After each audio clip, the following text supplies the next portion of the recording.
जगत गुरु भगवान श्री कृष्ण ने अपनी शिक्षा धार्मिक नगरी उज्जैन से ही प्राप्त की थी, जहां महर्षि सांदीपनि के आश्रम में 64 दिन रहकर भगवान श्री कृष्ण ने 64 विधाओं और 16 कलाओं का ज्ञान हासिल किया था। देखिए एमपी न्यूज की ये स्पेशल रिपोर्ट। जन्माष्टमी का पावन पर्व है और धार्मिक नगरी उज्जैन में भक्ति की गंगा बह रही है। इस वक्त हम खड़े हैं गुरु सांदीपनि के आश्रम, जहां पर भगवान श्री कृष्ण ने भाई बलराम और मित्र सुदामा के साथ शिक्षा ग्रहण की थी। लगभग 64 दिन तक भगवान श्री कृष्ण ने यहां पर 64 विधाओं और 16 कलाओं का ज्ञान अर्जित किया था। यह मंदिर अति प्राचीन है, लगभग 5000 वर्ष पूर्व का इसका इतिहास है। द्वापर युग में भगवान श्री कृष्ण यहाँ पर विद्या ग्रहण करने के लिए आए थे, तभी से यहाँ पर जो है श्री कृष्ण भगवान को लेकर भक्ति और आस्था का मेला लगता है और जन्माष्टमी के दिन यहाँ पर भक्तों की भीड़ काफ़ी रहती है। बात 5000 वर्ष पुरानी है, जब भगवान श्री कृष्ण, उनके सखा सुदामा और भाई बलराम ने सांदीपनि आश्रम में शिक्षा ग्रहण की थी।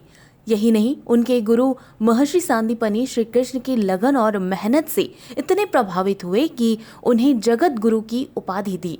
तभी से श्री कृष्ण पहले जगत के गुरु माने जाते हैं। पाठशाला है, भगवान कृष्ण यहाँ पर महर्षि सांदीपनि ऋषि का आश्रम है। 64 दिन भगवान यहाँ रुके थे। 64 दिनों में समस्त 64 विद्या और 16 कलाओं का ज्ञान गुरु सांदीपनि महाराज से यहाँ उन्होंने प्राप्त किया था। क्योंकि आज जन्माष्टमी का महापर्व है। इस महापर्व में आज भगवान रात के 12 बजे भगवान कृष्ण का जन्म होगा, जन्म आरती होगी। 11:30 बजे यहाँ पर पंचामृत अभिषेक पूजन होगा। उसके बाद महाआरती का कार्यक्रम रखा गया है। हर वर्ष के अनुसार इस वर्ष भी हम लोगों ने यहाँ पर अलग अलग प्रकार के श्रृंगार का हम लोग दर्शन करवाते हैं। इस बार हमने करीबन 10 कुंटल सब्जी और फलों का हम लोग यहाँ पर श्रृंगार कर रहे हैं, जिससे एक हमारा एक मैसेज है कि हम लोग भावना है कि आज इस कोरोना काल में हर व्यक्ति परेशान है, आम आदमी परेशान है, तो ये सब्जियों के फल के दाम भी बहुत ऊंचे जा रहे हैं। तो हम लोग हमारी एक भावना ये है कि भैया कि ये भाव कम हो और संसार से महामारी कम हो और इन सब्जियों के दाम भी कम हो, जिससे आम श्रद्धालुओं के घर में ये बहुत सरलता से, सुलभता से उनके आवाज़ पहुंच सके और उसका भोग कर सकें। ये हमारी ऐसी भावना है। और यहाँ जन्माष्टमी का महापर्व आज भी धूमधाम से यहाँ पे मनाया जा रहा है। क्या क्या यहाँ पर ऐसी चीज़ें हैं जो भगवान श्री कृष्ण के समय की याद दिलाती है या छवि उनकी यहाँ पर? ये भगवान कृष्ण की जो पाठशाला है, इनके गुरुजी सांदीपनि महाराज हैं, इनकी चरण पादुकाएं आज भी यहाँ पर विराजमान हैं। ये जो गुरु सांदीपनि जी ने अपने इसी स्थान पर बैठकर शिक्षा ग्रहण करी थी भगवान ने।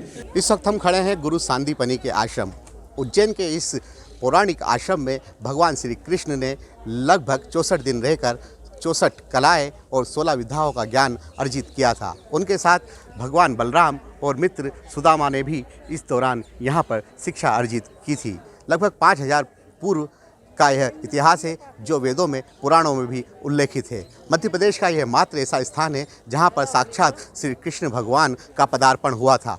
यहाँ के बारे में कई कथाएं प्रचलित है। सर्वप्रमुख तो यह है कि यहाँ पर श्री कृष्ण भगवान ने यहाँ पर शिक्षा अर्जित की थी। और मेरे बाहिनी ओर जो आप कुंड देख रहे हैं, इसे गोमती कुंड कहा जाता है। काफ़ी प्राचीन यह गोमती कुंड है। यहाँ पर श्री कृष्ण अपनी पट्टिका जो है उस पर लिखकर और मिटाया करते थे, इसलिए इसको गोमती कुंड भी कहा जाता है और इस क्षेत्र को अंगपाद भी कहा जाता है। यहाँ पर गुरु सांदीपनि का एक प्राचीन मंदिर भी है। इसके साथ ही सर्वेश्वर महादेव है और भी कई सारी यहाँ पर ऐसी वस्तुएं, ऐसी धरोहरें और ऐसी चीज़ें हैं जो यहाँ पर साक्षात श्री कृष्ण के होने का बोध कराती है। आइए हम आपको रूबरू कराते हैं इस प्राचीन मंदिर से। गुरु सांदीपनि ने अपनी कठिन तपस्या से बिल्व पत्र के माध्यम से शिवलिंग प्रकट किया था। इन्हें ही स्वरेश्वर महादेव के नाम से जाना जाता है। गोमती कुंड के समीप ही इस मंदिर में भगवान शिव की दुर्लभ प्रतिमा है, जिसके दर्शन करने श्रद्धालु दूर दूर से आश्रम आते हैं। गुरु सांदीपनि के आश्रम में ही स्थित है यह प्राचीन सर्वेश्वर महादेव। लगभग 6000 वर्ष पूर्व इस महादेव मंदिर की स्थापना गुरु सांदीपनि ने स्वयं की थी। क्या है इस मंदिर की कहानी, हम जानते हैं पंडित रवि दुबे जी से। भगवान जी के जो गुरु हैं सांदीपनि ऋषि, उनने एक बीलपत्र की यह तपस्या की थी द्वापर युग में, और बीलपत्र की तपस्या द्वारा इस शिवलिंग को उत्पन्न किया था। इस स्थान के इष्ट देव है। इनकी जलाधारी में एक नाग देवता के दर्शन है, जो भारतवर्ष में दुर्लभ माने गए हैं। आप कभी भी कोई भारतवर्ष में शिव मंदिर पर जाएंगे तो भगवान जी को सर्प देवता अलग से मेटल के लगाना पड़ता है।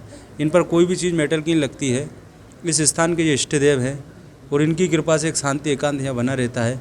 और गुरु सांदीपनी जी के ये आराध्य देव है सर्वेश्वर महादेव, और इनके संकल्प से इस आश्रम को उनने बनाया है। ये गुरु के गुरु हैं, और जो भी पूजन अर्चना होती थी द्वापर युग में, यहीं गुरु महाराज सांदीपनी ऋषि सभी छात्रों को लाते, यहीं उनकी पार्टी पूजन जो भी विशेष काम रहता था वो यहीं वो कराते थे। ये इस स्थान के इष्ट देव हैं। और गुरु सांदीपनी ऋषि के बिल्व पत्र के तप से उत्पन्न महादेव हैं। ये द्वापर युग के शिवलिंग है, 6000 साल प्राचीन, और भगवान की कृपा से एक माया उनकी बनी है यहाँ पर। बोल सर्वेश्वर महादेव की। जन्माष्टमी पर यहाँ भगवान कृष्ण और गुरु सांदीपनी का आकर्षक श्रृंगार किया गया है। साथ ही पूरे मंदिर को फल और सब्जियों से सजाया गया है, जहाँ श्री कृष्ण की इस पाठशाला में उनके बाल रूप के दर्शन करने दूर दूर से श्रद्धालु यहाँ पहुँच रहे हैं। आज यहाँ पर जन्माष्टमी के दिन आके बहुत अच्छा लग रहा है। यहाँ पे काफ़ी नए टाइप से सजावट हुई है। जैसे उधर की तरफ फ्रूट्स वेजिटेबल्स लगाए गए भगवान के मंदिर में, काफ़ी खूबसूरत लग रहा है। और गोमती कुंड भी इस बार काफ़ी ज़्यादा पानी नज़र आ रहा है पहले की अपेक्षा, और यहाँ पे सजावट बहुत खूबसूरत हुई है। और यहाँ पर श्री कृष्ण जी ने पढ़ाई करी थी, जैसा कि बताया गया है। आज काफ़ी दिनों बाद वहाँ का पट खुला दिखा है जहाँ पे पेड़ लगा हुआ है। और भगवान श्री कृष्ण जी के द्वारा जितनी भी शिक्षाएं ली गई थी उसका सारा वर्णन किया गया है, पीछे आप देख सकते हैं। यहाँ पे उज्जैन के बारे में बहुत सुना है, ये गॉड सिटी माना जाता है, तो यहाँ पे आके बहुत अच्छा लगा। बहुत सारे महादेव के मंदिर है, बहुत कुछ जानने मिला, और प्राचीन काल के सब मंदिर है, तो बहुत अच्छा लगा। यहाँ सांदीपनी के आश्रम में क्या क्या आपने कहाँ दर्शन किए, क्या क्या वो वाले मंदिर में दर्शन किए जहाँ पे बुक्स रखी हुई है, ग्रंथ के हो गए या गीता रखे, सब रखी हुई है। और अभी तो सब सजावट चल रही है, कल जन्माष्टमी है, तो फिर इसलिए। क्या सुना अभी यहाँ के बारे में, क्या सुना? यहाँ पे कृष्ण भगवान, बलराम और सुदामा ने पढ़ाई की थी, तो बस। कैसा लग रहा है यहाँ? अच्छा लग रहा है। आप कहाँ से आए हैं, किस तरह का आनंद? हम लोग साथ में ही है, दोनों जन। पूरा फैमिली आया हो? पूरा फुल फैमिली हम लोग आए यहाँ पे जन्माष्टमी का। कैसे दर्शन किए? यहाँ हम लोग ने हर सिद्धि माँ के मंदिर के, महाकाल के, कार भैरव के, मंगलनाथ के, अभी रामघाट जाएंगे। क्या सुना था और यहाँ आके कैसा लग रहा है? यहाँ के बारे में बहुत सारा सुना था। और यहाँ पे अभी उनका अभी बर्थडे है कल, तो इसके लिए तैयारी किया है, सब अच्छा किया है। कुल मिलाकर देखा जाए तो जगत गुरु भगवान श्री कृष्ण की पाठशाला यानी महर्षि सांदीपनी के आश्रम में भी जन्माष्टमी पर्व का उल्लास देखा जा रहा है, जहां भगवान श्री कृष्ण रात 12 बजे जन्म लेकर अपने भक्तों को दर्शन देंगे। तो ये था गुरु सांदीपनी का वह आश्रम जहाँ पर श्री कृष्ण ने शिक्षा अर्जित की थी। लगभग 64 दिनों की शिक्षा में उन्होंने 64 विधाओं और 16 कलाओं का ज्ञान अर्जित किया था, जिसके बारे में हमने यहाँ पर अभी पंडित पुजारी और श्रद्धालुओं से जाना। आज चूँकि जन्माष्टमी का पर्व है और पूरे देश भर में जन्माष्टमी का पर्व धूमधाम से मनाया जा रहा है, इसी तरह धार्मिक नगरी उज्जैन में भी जन्माष्टमी का यह पर्व धूमधाम से मनाया जा रहा है।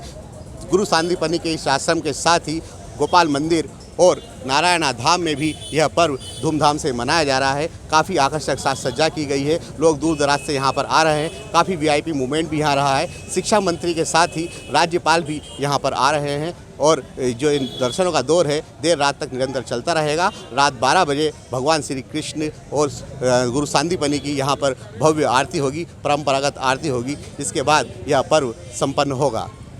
उज्जैन से दुष्यंत वर्मा के साथ उमेश चौहान, MP न्यूज़।